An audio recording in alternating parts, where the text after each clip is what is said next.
शक्ति पराशक्ति। इतिहास और संस्कृति साक्षी रहे हैं कि भारत में गुरु परंपरा काफ़ी पुरातन काल से चली आ रही है।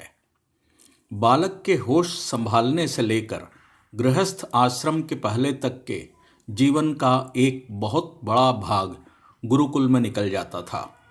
राम और कृष्ण जैसे भगवत अवतार भी इसके अपवाद नहीं रहे हैं। हर राजा या मुखिया के एक कुल गुरु होते थे जो गुरुकुल चलाते थे। इसमें सभी वर्ग के लोग पढ़ने आते थे। इसमें अमीर गरीब का भेदभाव नहीं होता था। कृष्ण और सुदामा इसके ज्वलंत उदाहरण हैं। सतयुग में राम, फिर द्वापर युग में कृष्ण और उनके प्रिय मित्र सुदामा, सभी ने शिक्षा ग्रहण गुरुकुल में रहकर ही की। जब गुरु का वर्णन करते हैं तो उससे जुड़े कुछ मुख्य शब्द साथ ही साथ आते हैं, जैसे गुरुकुल, गुरु दीक्षा, गुरु दक्षिणा आदि आदि। शिक्षा की पूर्ति के बाद गुरु अपने ढंग से परीक्षा लेते थे। उस समय पीएचडी जैसी डिग्रियां तो नहीं होती थी, पर गुरु के प्रति आस्था और गुरु का शिष्य पर स्नेह दोनों को मिलाकर शिष्य के स्तर का निर्णय होता था। भारतीय मान्यता और परंपरा के अनुसार अगर शिष्य ने सही गुरु को ढूंढ लिया और गुरु को सही पहचान लिया तो उसका भवसागर तरना सुनिश्चित है, वरना वह यहाँ इसी जन्म मृत्यु के इह सागर में गोते लगाता रह जाएगा। पर आज की विडंबना यह है कि नई शिक्षा पद्धति के आने के बाद गुरु की महत्ता कम होती चली गई। आज हमारी परिस्थिति ऐसी है कि कुछ चीज़ों को जानकर भी हम अनदेखा कर देते हैं। रामायण के अनुसार रावण संहार के बाद दशहरा मनाया गया। दशहरे के 20 या 21 दिन बाद अयोध्या में राम के आगमन पर दीपोत्सव हुआ, जो दीपावली के नाम से जाना जाता है। इस तथ्य के बारे में बहुत सारी चर्चाएं और वाद विवाद होते रहते हैं, पर गूगल के आगमन के बाद यदि हम उसमें जाएं तो पता चलता है कि लंका से अयोध्या की दूरी अगर पैदल तय की जाए तो 20 दिन लगते हैं। इन सब तथ्यों को देखने के बाद हमें इस निष्कर्ष पर पहुंचना चाहिए कि हम पुराने परंपराओं का कुछ हद तक पालन करें तो बेहतर हो। हमारे मेलमरवत्तूर में भी ऐसे ही सद्गुरु अवतरित हुए हैं। नाम है श्री बंगारू अडिगलार, जो अम्मा, बालक आदि अनेक नामों से जाने जाते हैं। यहाँ पर छोटे बड़े, ऊंच नीच, छोटी जाति बड़ी जाति आदि भेदभाव नहीं किया जाता। पूजा पाठ का सारा काम स्त्रियों के जिम्मे गुरु के संरक्षण में ही किया जाता है। लाल वस्त्रधारियों को भली भांति यह पता है कि समय समय पर हमें सुधारने के लिए और हमें नेक राह पर लाने के लिए हमारी धुनाई परोक्ष रूप से कर देते हैं। ऐसा तब होता है जब आप कुछ गलत राह पर चलने लगते हैं। छोटी गलती हो या बड़ी गलती, धुनाई का अर्थ है कुछ ऐसी विपदा आप पर आ जाएगी जिसके चलते आप समझ गए तो तुरंत आप गुरु के पास दौड़कर गुहार लगाएंगे और साथ ही समस्या हल हो जाती है। गुरु उस कुम्हार की तरह है जो पात्र बनाते समय उसे अंदर से हाथ देकर पकड़े रहता है और बाहर से थाप लगाता रहता है, ताकि पात्र अपने स्वरूप में आए, अर्थात पात्रता को प्राप्त करे। भरसक कोशिश करता है कि हर पात्र सही बने। इससे परे भी यदि कोई पात्र सही नहीं बनता तो उसे वापस मिट्टी में मिलाकर गूंथना शुरू करता है।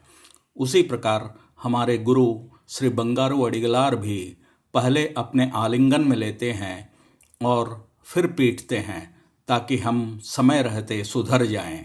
इस क्रिया में यदि आप पात्रत्व को प्राप्त हो गए तो सबसे अधिक खुशी होती है अम्मा को, और इसके साथ ही हमारा भवसागर तरना सुनिश्चित हो जाता है।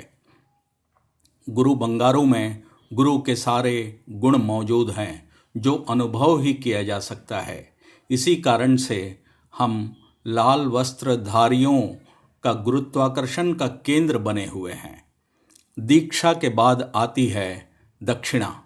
किसी भी सद्गुरु ने जब कोई दक्षिणा मांगी है तो वह केवल अपने शिष्य की परीक्षा लेने और उसका नाम रोशन करने के लिए ही था। कृष्ण के गुरु संदीपनी मुनि ने गुरु दक्षिणा के रूप में अपने मृत पुत्र की कामना व्यक्त की। कृष्ण ने साध कर दिया। हम सोचते हैं कि संदीपनी मुनि इतने बड़े महात्मा होने के बावजूद कैसे सांसारिक मोहपाश में बंध गए, पर तथ्य तो यह है कि मुनि ने कृष्ण की शक्ति और कृष्ण कौन है का परिचय जग विदित करवाने के लिए किया, क्योंकि गए हुए प्राण का पुनः संचार तो केवल परमात्मा ही कर सकते हैं। एकलव्य को ही लें। गुरु द्रोणाचार्य दक्षिणा के नाम पर अंगूठा मांगकर बदनाम हुए, पर हम थोड़ा सोच कर देखें तो क्या अर्जुन के किसी वंशज को आज हम जानते हैं? नहीं, पर भील प्रजाति एकलव्य के वंशज कहे जाते हैं, जो आज भी तीर चलाते वक्त अंगूठे का इस्तेमाल नहीं करते और पक्के निशानेबाज होते हैं। कबीर के गुरु रामानंद जी थे। कबीरदास जी को रामानंद जी में गुरु की असली छवि नजर आई, पर अपने आप को उनके द्वारा शिष्य के रूप में स्वीकार करवाने के लिए कितनी मेहनत करनी पड़ी थी, यह कबीर जी को ही पता है।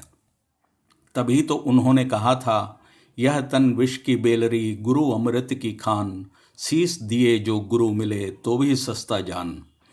हमारा यह शरीर जहर भरा हुआ है और इस जहर को हटाकर हमें जीवन दान देने के लिए अमृत भरे अमृत तुल्य गुरु की जरूरत पड़ती है। अगर ऐसे गुरु को प्राप्त करने के लिए आपने शीश भी कटवानी पड़ी तो वह सस्ता ही पड़ता है। जैसा कि हम ऊपर बोल चुके हैं, लोग सही गुरु को खोजने और शास्त्र व तथ्यों को मानने के बजाय गूगल और ऐसे ही दूसरों को अपने सुविधानुसार गुरु मानने में अपनी गरिमा समझते हैं। इन्हीं सब बातों को ध्यान में रखकर इस कलयुग में गुरु दक्षिणा का एक बहुत ही सुविधाजनक तरीका बताया है अम्मा ने। घर में गुल्लक रखें और उसमें गुरु की प्रार्थना के बाद प्रतिदिन कम से कम 1 रुपये डालें, पर उसे डालते समय अपने अंदर के अहंकार, मद, लोभ, मात्सर्य जैसे दुर्गुणों को भी साथ डालते रहें और जब भी गुरु के दर्शन के लिए जाएं तो उनके चरणों में उन्हें समर्पित कर दें। मरवत्तूर साक्षी है कि आने वाले अनेक भक्तों के अवगुण छूट गए, दुर्गुण दूर हो गए। आप जब उस पोटली को अम्मा के पास रखते हैं तो अम्मा के पास इतनी शक्ति है कि तुरंत आपके आवश्यकताओं को भांपकर प्रत्यक्ष या परोक्ष रूप में आपको रास्ता दिखाती है। आप यहाँ विश्व स्तर पर बहुत सारे भक्तों को देख सकते हैं। आप किसी से भी चाहे तो उनकी ही जुबानी इन अनुभूतियों को प्रत्यक्ष रूप से सुन सकते हैं। यहाँ पर शायद ही कोई ऐसा भक्त होगा जिसकी जीवनी में दक्षिणा से जुड़ी कम से कम 2-4 अनुभूतियाँ न हो।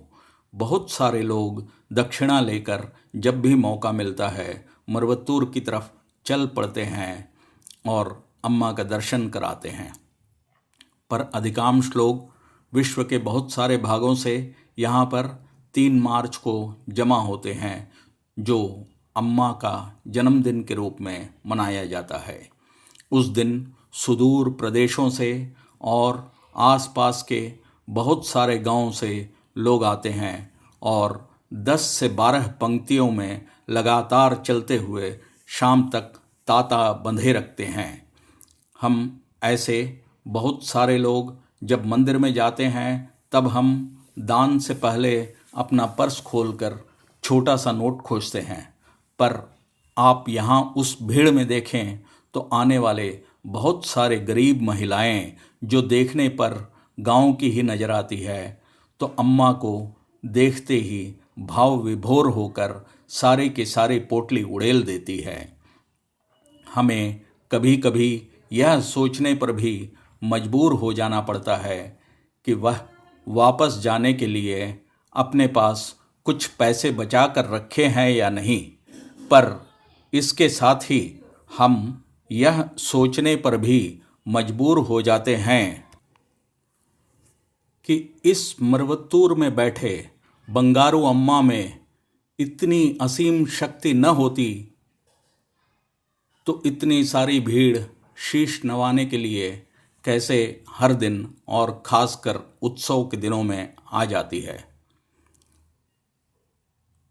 आइए आज से हम अपने जीवन के एक नए युग का आरंभ करते हैं, एक गुल्लक बनाते हैं, उसमें प्रतिदिन कम से कम 1 रुपया डालते हैं और साथ ही अपने सारे दुर्भावनाओं और दुष्टताओं को त्यागने की कोशिश जारी रखते हैं।